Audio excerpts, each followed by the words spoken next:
Wagner, eu queria saber agora de como é que foi lidar com o Neymar. Porque ali naquela época da transferência foi uma época muito turbulenta, né? Porque ficaram aqueles comentários, vai para o Barcelona, Real Madrid. Então, como é que foi viver toda aquela situação? O Neymar, por ser um fenômeno, né? Ele despertou interesse dos maiores times de futebol do mundo. Eu estive 3 vezes sentado com o presidente do Real Madrid, Florentino Pérez, e ele dizendo, o Neymar já é nosso jogador, vamos pagar o que for. Toda vez que eu trazia uma proposta do Real Madrid, o Barcelona cobria. E aí, no final, o que pendeu não foi o dinheiro, foi a paixão dele pelo Barcelona, desde pequeno. Eu me lembro que em 2006, eu estive com ele em Madrid, ele tinha 13 anos, nós fomos fazer uma avaliação com ele no Real Madrid. Nem era conhecido ainda. Nem era, não. Ele era um bebê, 13 anos. Nem federado ele era pelo Santos. Ele foi aprovado em todos os quesitos. E eu tenho, até a imprensa já publicou, o contrato dele com o Real Madrid quando ele tinha 13 anos. Mas ele não quis ficar. O pai dele ia ter um emprego, ele ia ter 2 anos depois o passaporte comunitário espanhol e ganharia um dinheiro absurdamente alto para a idade. Porém, ele começou nos primeiros 15 dias, ele foi bem, depois, chegando na 3ª semana, ele já queria voltar para o Brasil, não comia direito, dizia que estava com saudade da mãe, da irmã, dos amigos, e o pai dele e eu, em conjunto, decidimos que ele ficaria no Santos. Fizemos, então, uma reunião com o Marcelo Teixeira, entre aspas, bravíssimo comigo. Ele estava defendendo o Santos, é lógico, e eu defendendo o atleta, e fizemos um contrato maravilhoso para o menino de 13 anos, que foi cumprido parcialmente, até quando ele subiu para o time de cima, e eles pagaram tudo que tinham que pagar, e ele ficou para a alegria dos santistas, dos brasileiros, e foi na hora certa para a Espanha, eu imagino. Foi a paixão dele pelo Barcelona, então, que acabou pesando. Sem dúvida, e foi muito legal. No caso do Lucas, eu não vou lembrar onde eu li esses dias, que o Lucas comentou-se até o risco dele ficar fora de uma Copa do Mundo, né? E alguém chegou, mas o problema é do empresário dele com o Felipão. Existe isso ou não? Em absoluto. Não, né? Em absoluto. O Felipão é um treinador competente e não temos problema nenhum. O que existiu entre eu e o Felipão foi que, na época do Robinho, ele era treinador do Chelsea e nós começamos a negociá-lo com o Chelsea. E no final houve um problema entre Chelsea e Real Madrid e eu acabei levando ele para o Manchester City, em 2008 isso. Mas em relação ao Lucas, absolutamente nada. Mas estão usando um pouco ele, você não acha? O Lucas é um jogador diferente, né? É um jogador que ele tem uma característica de velocidade aliada ao arranque. E neste momento que ele pega a bola, se ele estiver de costas para o gol, certamente vai ter mais dificuldades. Ele tem que pegar a bola de frente para dar o arranque e ninguém segura mais o menino. Como ele fazia no São Paulo. Exatamente. E agora ele está jogando um pouco fora, não está se achando no campo e não está fazendo aquilo que a característica dele permite. E não tem jogado também, tem que ter um ritmo, né? É verdade. E coincidentemente o Bernard, que entrou agora, sábado, entrou muito bem. Então fica mais complicado.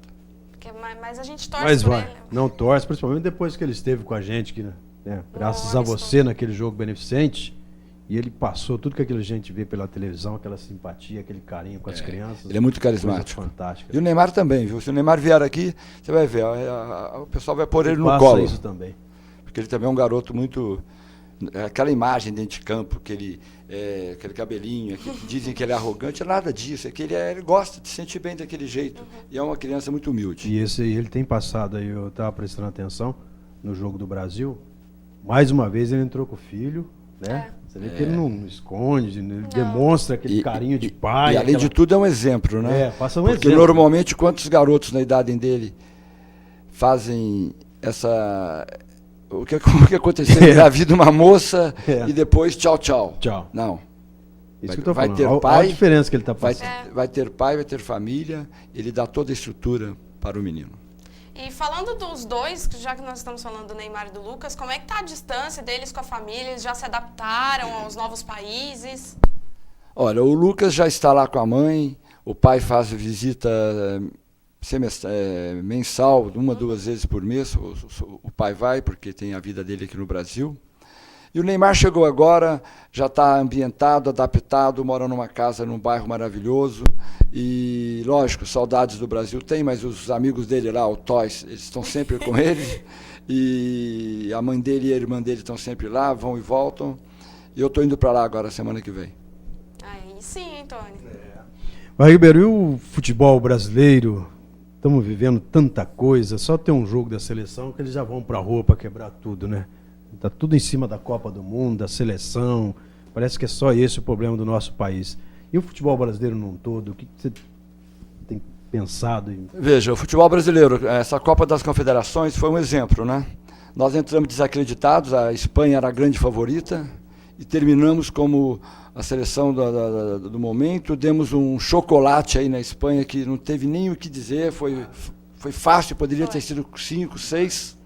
É lógico que na Copa do Mundo vamos ter aí a Alemanha, que tem um time maravilhoso, a Holanda, a Argentina, que sempre foi uma pedra no nosso sapato, e também a Espanha, que realmente não deve vir passar férias, entre aspas, como dizem que esteve passando férias aqui na Copa das Confederações. Eu acredito muito no Brasil. E, Wagner, a gente sempre fala que São João é um celeiro de jogadores, né, Tony? Nós temos aí vários meninos que saíram daqui e que estão tentando, né? Estão fazendo sucesso, buscando. A gente cita sempre o Matheus Reis no São Paulo, né? O Nenê Bonilha também. E teve algo, você já viu esses jogadores, entrou em contato com eles já? Olha, eu conheço todos falarem, mas não... O Nenê é meu amigo, de vez em quando encontro com ele aqui, ele agora parece que não está mais no Corinthians. Esse Matheus já me falaram. No Audax. O Matheus do São Paulo, sei que se trata de um grande jogador, mas eu não vou atrás dos meninos, porque normalmente eles já devem ter um empresário, como eu falei no começo.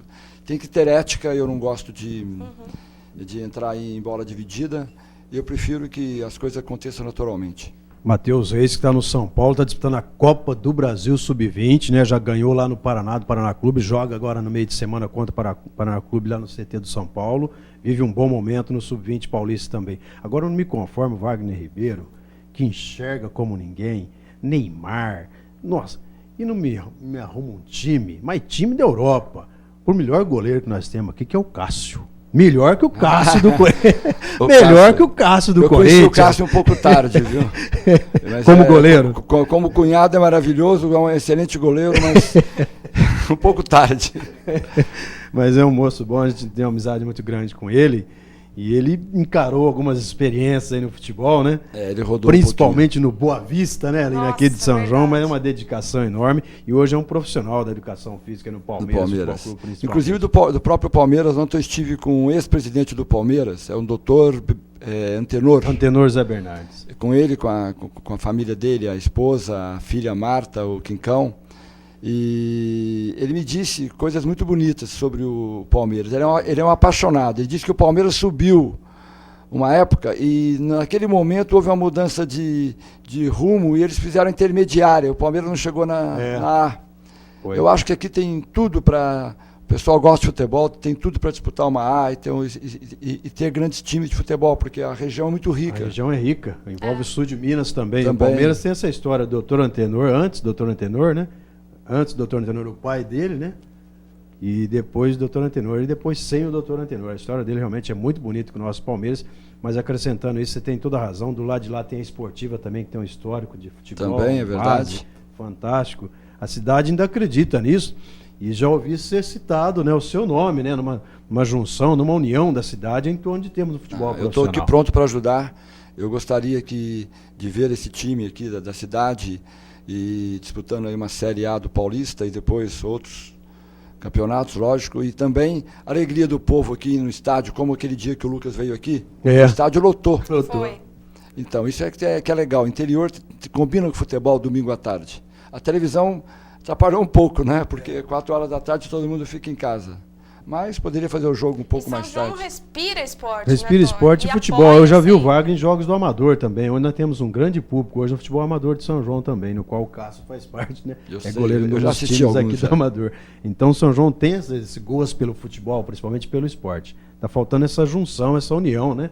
Eu Para acho chegar que ao o dia profissional. que tiver o apoio das indústrias, dos grandes empresários da região, da prefeitura também, poderia juntar todo mundo e cada um fazer uma forcinha e levar a cidade de São João da Boa Vista aí um pouco mais alta no esporte. Eu acho que falta isso realmente, né, Tony? Esses Hoje- empresários, essas indústrias, que aqui em São João não, mas a gente vê nos grandes centros que realmente apoiam as equipes. A gente vê muito nome, por exemplo, em vôlei, time de vôlei com o nome da empresa, né? Então, acho que falta isso realmente Falta aqui em isso. São João. Tá faltando isso, muito pouco, aliás, para termos esse sonho realizado novamente e termos um time aí profissional. Vai começar lá embaixo, numa 4ª divisão, mas tem que ter esse começo, esse início. Existe uma outra forma super simples de trazer um time, por exemplo, o Barueri foi jogar em Araçatuba, o Guaratinguetá foi jogar em Americana.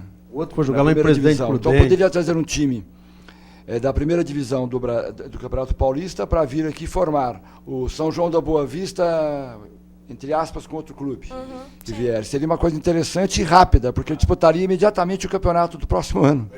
Isto é fácil, sabe o que basta? Investimento. Porque eu tenho este clube que quer vir para cá. O Sônia, o dono do Guaratinguetá, meu amigo pessoal. Se der estrutura para o time, campo CT, campo de treinamento, campo de jogo, que tem que ser também, tem que dar uma garibada aí no estádio daqui. E alguma coisa a mais aí, um respaldo da prefeitura e também de investidores, eles podem vir para cá e disputar o Campeonato Paulista do próximo ano. A gente vê tanta cidade menor que São João, né? Conseguindo ter um time profissional e mantendo, né? Algumas subindo de ano em ano, queira ou não. O Audax já está na primeira divisão, tão jovem, né? Está na primeira divisão paulista. Então, eu tenho também uma outra equipe que também, com certeza, viria para cá com o maior prazer. Chama-se Red Bull. Red Bull. Que é lá do Rodolfo, é um amigo pessoal meu, que eles também estão subindo. Então, daqui um dia, lá no Rio estão indo muito bem, São Paulo aqui já tem um sub-20 aí, que é disputando o título, sub-17. É verdade, acho que a gente espera, né, Tony, que isso Esperamos. aconteça. Opa, seria um presente muito bom de Natal para São João.